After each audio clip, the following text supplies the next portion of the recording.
Selamat datang di film dokumenter kita hari ini.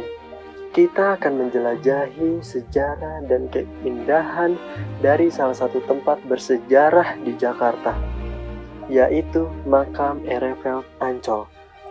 Tempat yang sunyi ini menyimpan banyak cerita dari masa lalu yang menunggu untuk diungkap. Mari kita mulai perjalanan ini.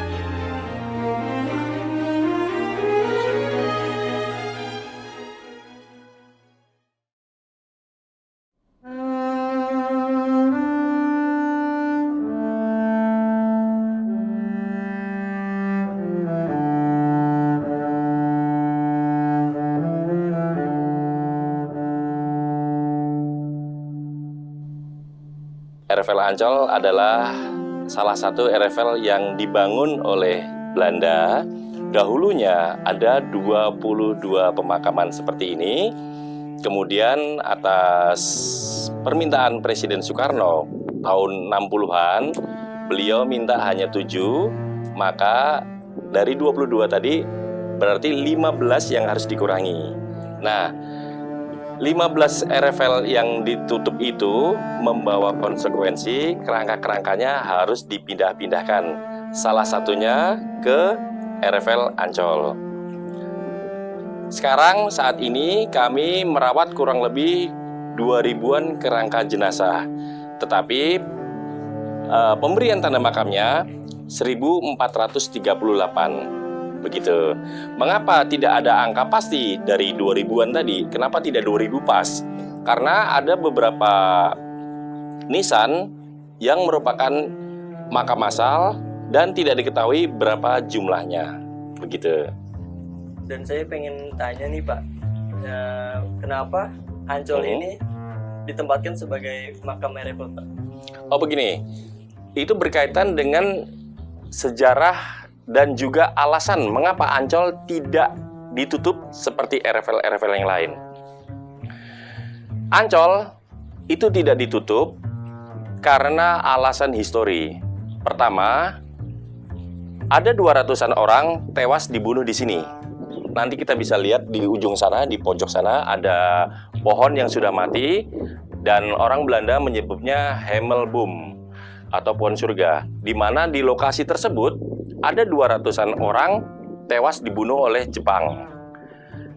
Lalu berkembang pertanyaan, kok Jepang memilih tempat ini? Seperti itu kan Mas? Ya. Benar. Jadi alasan pertamanya, tempat ini tempat yang tersembunyi. Selain itu, selain tempat yang tersembunyi, tempat ini juga strategis. Strategis dari dalam hal apa? Pertama, Ancol dekat dengan Bandar Udara Kemayoran yang dulu ada di sini, sekitar kami. Kurang lebih jarak 1 km dari sini ada Bandar Udara Kemayoran. Kemudian ke arah lebih timur lagi ada Pelabuhan Tanjung Priuk sebagai pusat kegiatan dari pelayaran. Kemudian di sebelah barat ada Glodok atau Kota Tua sebagai pusat perdagangan. Nah, tempat-tempat yang saya sebutkan itu merupakan konsentrasi di mana banyak komunitas atau masyarakat Belanda bermukim. Jepang sebagai penjajah atau musuh dari Belanda pada saat itu tentu menyukai tempat-tempat yang seperti ini kan, sudah tersembunyi, strategis pula, begitu.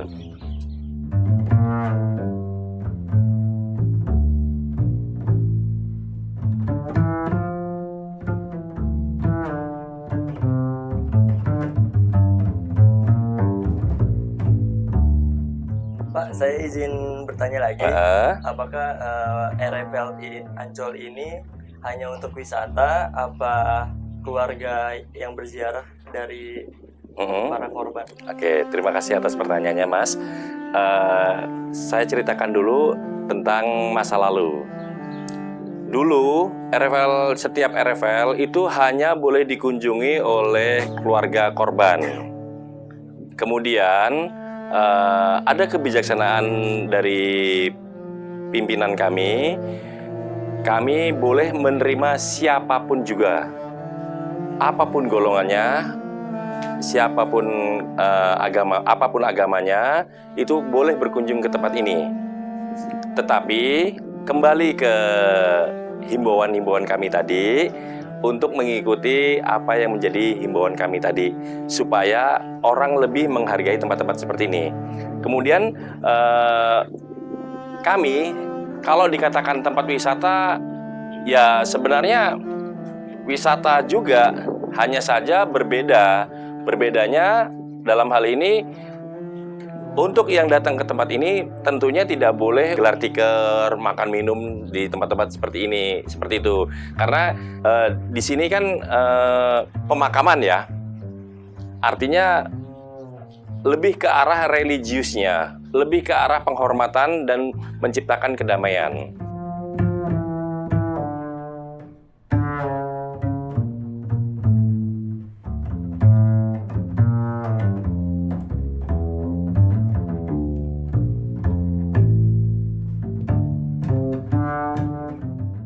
Saya Ya. izin bertanya lagi. Ya, ya. Ini dari sekian banyaknya makam, ada nggak sih Pak dari warga asli Indonesia? Ya, dari semua yang ada di RFL Ancol, kurang lebih 2000-an kerangka jenazah tadi, memang mayoritas adalah warga Belanda. Dalam arti mayoritas berarti ada juga minoritasnya. Nah, minoritasnya itu ada dari Indonesia dan dari tentara Inggris serta Australia. Begitu. Dan ini kan yang dimakamkan di sini kan banyak Pak ya? Ya, Ada nggak salah satu orang yang penting yang dimakamkan di sini Pak? ya. Jadi bukan hanya satu. Kalau tokoh yang menonjol saat ini adalah Profesor Dr. Ahmad Mokhtar. Beliau dimakamkan di Fak 6 di depan kita ini. Itu Profesor Ahmad Mokhtar. Nanti kita jelaskan di makamnya saja. Dan saya hanya mau menyebutkan dulu tokoh-tokoh yang dimakamkan di sini. Salah satunya adalah cucu dari Pangeran Diponegoro, Dr. Ahmad Diponegoro. Beliau juga letaknya di Fak 6. Beliau dieksekusi di kota Mandor. Kemudian adik dari Dr. Sutomo, Dr. Raden Susilo, juga ada di Fak 6. Beliau dieksekusi di kota Banjarmasin. Untuk lebih jelasnya apa dan siapa Profesor Dr. Ahmad Mokhtar, sebaiknya nanti kita jalan ke sana untuk melihat dan saya ceritakan siapakah beliau.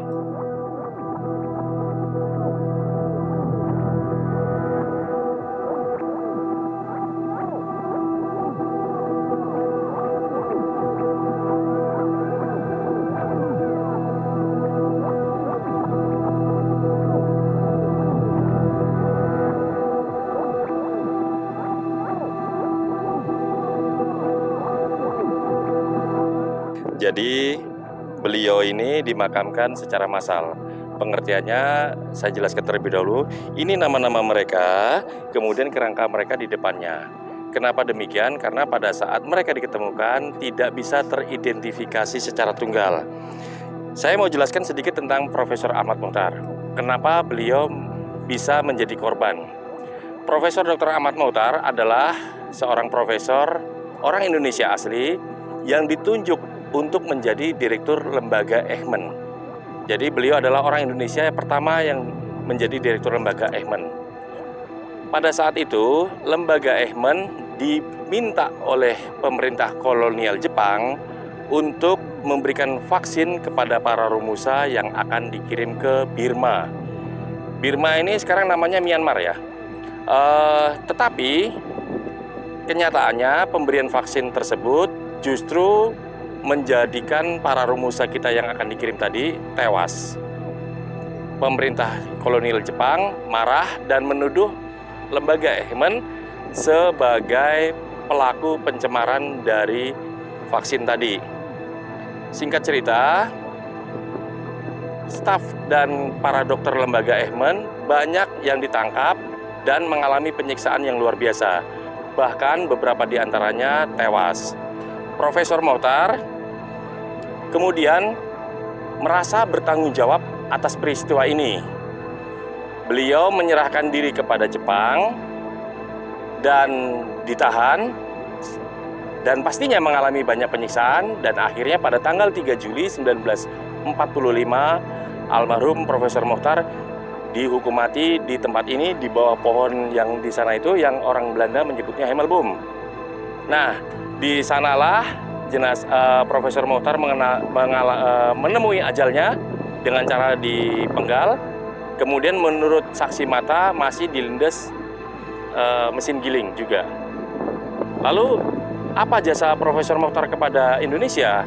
Profesor Mochtar adalah orang yang ahli dalam penelitian bidang malaria. Beliau bersama Dr. Raden Susilo yang kebetulan juga makamnya di sini. Ini ahli malaria Indonesia yang pernah kita miliki pada saat itu. Dan kebetulan juga mereka berdua pernah bekerja di satu lembaga yang sama, lembaga Eijkman, menemukan vitamin B. Saat ini Profesor Dr. Ahmad Mochtar namanya diabadikan jadi nama rumah sakit di Bukit Tinggi. Ayo kita jalan lagi ke sana untuk melihat apa dan situasi seperti apa di pemakaman ini. Silakan.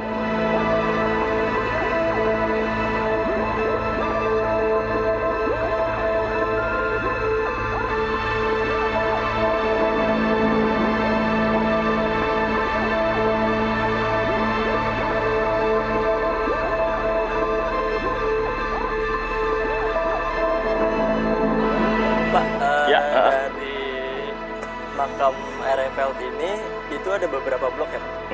Ya, jadi begini. Kami di sini mempunyai 5 blok. Kalau dalam istilah di RFL Ancol menggunakan istilah fak. Fak yang ada di Ancol ada 6 fak. Dihitung mulai dari depan monumen di sebelah kiri saya ini itu fak yang ganjil. Yang di sebelah sana itu fak yang genap. 1, 2, 3, 4, 5, dan 6. Nah, masing-masing fak itu berisi berbeda-beda jumlahnya. Tidak sama. Yang membedakan adalah pemberian tanda makamnya. Jika yang berbentuk bulat, itu mereka yang beragama Buddha.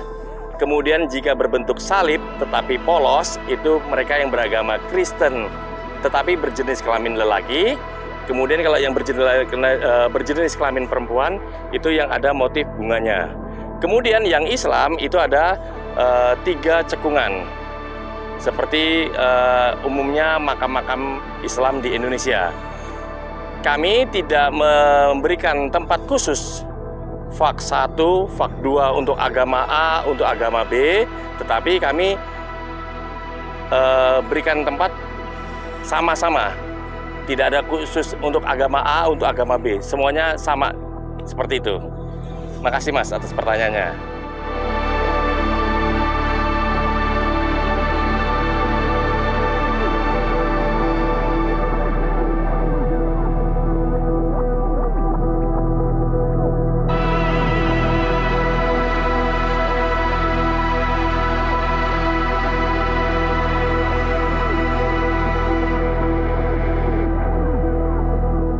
Sekarang kan di depan ini ada pohon yang namanya Hemelboom. Ya. Itu ada sejarahnya nggak sih, Pak? Jadi begini Mas. Ini Hemelboom, nama lokalnya pohon mindi. Di sekitar ini banyak kami tanam pohon mindi. Nah, di bawah pohon Hemelboom ini 200-an orang tewas dibunuh oleh tentara Jepang pada saat itu. Periode 1942 sampai 1945. Ada 200-an orang tewas dibunuh di tempat ini. Kembali ke soal angka yang tidak pasti, mengapa tidak 200 pas? Karena kemungkinan pada saat mereka dibunuh, itu setelah itu jenazah mereka dibuang di dalam satu lubang besar yang sekarang kita lihat monumen. Dan itu ditinggal begitu saja. Kemungkinan besar ada beberapa jenazah yang hilang terbawa oleh arus laut atau dimakan oleh binatang buas. Nah, pengertian Hemelboom itu sendiri adalah pohon surga. Nah, setelah perang selesai, jenazah yang ada di lubang yang besar tadi yang saya ceritakan, itu jenazah mereka yang diketemukan itu dievakuasi menuju atau dimakamkan ulang di tempat yang kita lihat sekarang ini. Kemudian bekas lubang itu ditutup dan didirikan sebagai monumen, sebagai tanda peringatan bahwa dulu di sini ada satu peristiwa yang mana peristiwa tersebut memakan banyak korban jiwa. Begitu penjelasannya, Mas.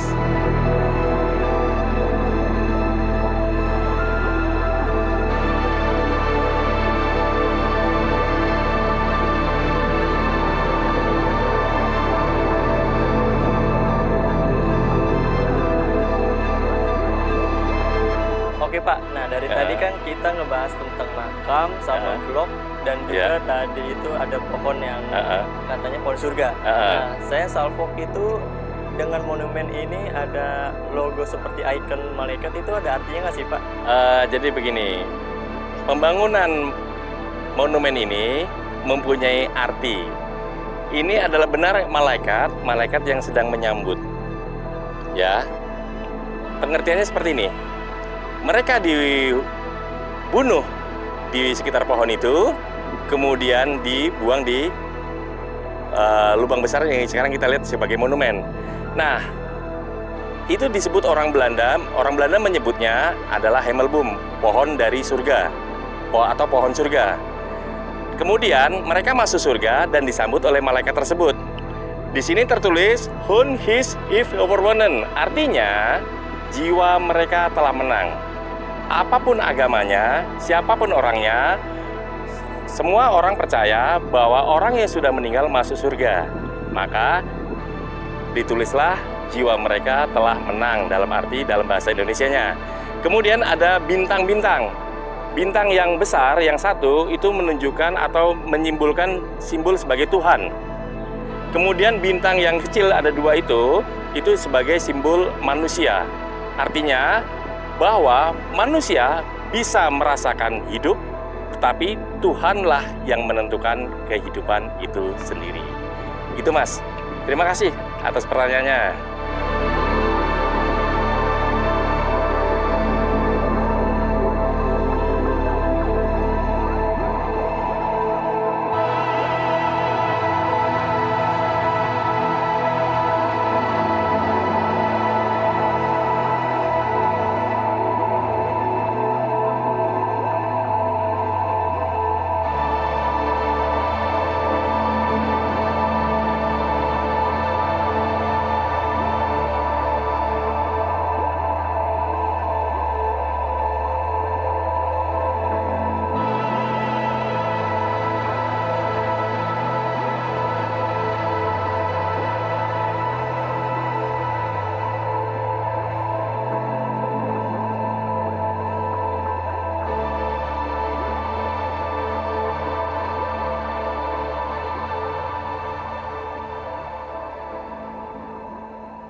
Ya, terima kasih Mas atas kunjungannya di RFL Ancol. Demikianlah apa yang saya ceritakan. Mungkin banyak yang belum diceritakan lagi.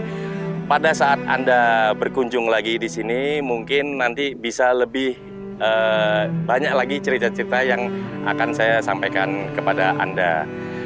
Dan kepada semua mereka yang melihat dari tayangan ini, kami mohon, kami berharap berkunjunglah ke tempat tempat-tempat kami di RFL yang lain selain di RFL Ancol. Siapapun Anda, siapapun kalian, apapun agama Anda, apapun golongan Anda, silakan datang ke tempat ini. Kami menyambut dengan gembira. Tempat ini dipelihara, tempat ini dipertahankan untuk menjadi sebagai suatu monumen di mana tidak ada peperangan yang baik dan tidak ada perdamaian yang buruk. Perang hanya menghasilkan sesuatu yang sia-sia dan perang hanya mengakibatkan banyak korban. Seperti apa yang kita lihat tadi, banyak orang-orang yang menjadi korban perang yang meninggal, tewas secara sia-sia. Oleh karena itu, kepada generasi muda, saya mengajak, marilah kita pelihara perdamaian, marilah kita jaga perdamaian, kita hidup dalam satu kebersamaan, dalam toleransi yang lebih baik. Apapun golongan, apapun agamanya, mari kita bergandeng tangan untuk masa depan yang lebih baik. Sejarah adalah pijakan masa lalu untuk ke masa depan yang lebih baik. Terima kasih atas kunjungannya. Sampai jumpa di kemudian hari.